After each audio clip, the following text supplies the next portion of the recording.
Hi, I'm David Yaz of the Boston Podcast Network. I'm here today with attorneys Russell Schwartz and Nick Plante of Worcester's leading family law firm, Schwartz and Plante. So today the topic is family law during a pandemic. Needless to say, this is on everyone's mind. And the first thing I noticed, gentlemen, is you're not exactly dressed for court today, are you, Nick? Although we sort of are dressed for COVID court now, and sort of the ways that we do it. In fact, I'm dressed like this more often than not when I do court, because we're utilizing technology to do court. We're not going in person to court, but we're using a variety of different technological platforms to do court from the safety of people's homes and from the safety of our office. Courts continue to be closed across the board, only open for virtual hearings, or? So they are, I would say courts are open. Yep.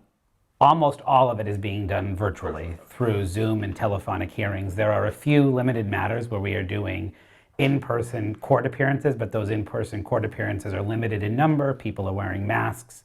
There's requirements for social distancing in the courthouse. All of the things that the CDC advises us to do, we're doing both here in the office and also with respect to the court building. And I would tell you, David, with this COVID casual appearance and this technological advance that we are now implementing in our firm, we're finding that the process of meeting with clients is much more efficient.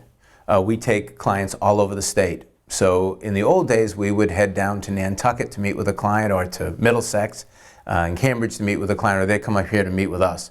Today, it's one click away, and saving our clients a tremendous amount of money, causing interaction between attorney and clients to be much more efficient, and to some extent, it's really been beneficial to our clients. Now, I'll address this so there's no confusion. I may be 6 feet away from you guys, but you're a little closer than that. Care to explain? Yeah, let me see if I can take a stab at it. So Nick and I work fairly closely together in a lot of cases. We're often being called upon to meet with clients, to be in the same room with them. We take this very, very seriously. We're both tested often, and we keep a regular kind of protocol with respect to how close we are. That is different than everybody else in the law firm. We take it very, very seriously. If a client wants to come in, and we generally recommend that they do not come in, that we have these video conferences. If a client insists, we will come in. We will social distance. We will clean the room before, during, and after the meeting. Every client that comes into our office has to wear a mask. We have masks that we give out, brand new masks. And as a result, if they choose to come in, they're welcome to do so. They're the client, they're in charge, and their well-being is important to us. But our well-being is equally as important to us. So, Nick, let me ask you this one. When the pandemic hit, a lot of your business practices, as you both talked about, changed. Will some of these changes continue, perhaps even years into the future? I think so. We've already gotten some signals in the form of letters from the various chiefs of the court system telling us that they expect that we're not ever going to go back to the way it was.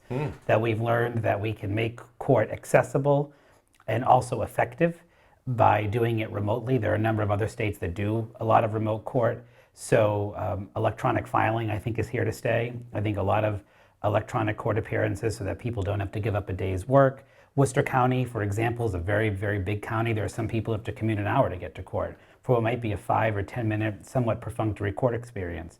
So I think that the court has recognized that this has given them the opportunity to change and to modernize, and so they're doing it. Luckily for us, the technology was already embedded here. We've always been technologically advanced, I think, in our field. We've used Zoom before the pandemic. We used the telephone. We used email. We used all of the methods that I think are now commonplace. We have been using for some period of time to help make it more accessible for our clients. And with that comes the technology that we're now advancing: electronic documentation, electronic record keeping, electronic scanning, electronic service. All of these things previously in place. We felt that at some point we were going to go exclusively to them. Around March of this year we did. March of 2020 is when we flipped the switch and we went completely virtual. Think about how effective this process is now. In the old days, we're required to have 4-way meetings oftentimes before a pretrial hearing. That means that if there are 4 parties involved, lawyer for husband, lawyer for wife, they all have to go to one location. And they have to travel there. And it's not so easy to accommodate everyone's schedule. Today, it's a matter of flipping a switch, hitting a button, and everybody coming on Zoom. How do we share documents today? Well, in the old days, we would email back and forth. We'd put them up on a screen and try to, separately match documents. Today it's a matter of collaborating and putting a document up on one screen that everybody sees, that's shared, avoiding a lot of inefficiency and making the process to some extent a little bit cheaper. It sounds like... Oh, I think much cheaper. It also sounds like maybe if people are intimidated by the idea of coming to see a lawyer about their divorce, making that first step, maybe now that everyone's on Zoom, there's something a little less daunting about it. I think it's a fair point. Look at us today. Yeah. We're not dressed in suits. Oftentimes when we appear before a judge, we'll be wearing an appropriate attire that will either be a suit, tie, jacket, so in that circumstance, we're always appropriately dressed and professionally dressed. But when we're meeting with clients, I don't think there's anything wrong today with wearing what we would ordinarily wear on a casual day. Or to hear us tell our children to give us a minute, we're on a Zoom, which I think every client has at least appreciated the few times it's happened to me when I've worked from home, especially at the start of the pandemic. Yes. Well, I admire your COVID casual outfits. They're quite snappy. I'm a little jealous myself. I have to get into some casuals myself. But thanks for telling us this, because these are very interesting aspects as to how law continues to march on at your firm at Schwartz and Plante, and how life has changed for the better, perhaps. Thanks for listening to today's discussion. For more information on this topic and all topics surrounding family law, and to follow up with attorneys Schwartz and Plante, please visit the website at schwartzplante.com. And thanks for watching.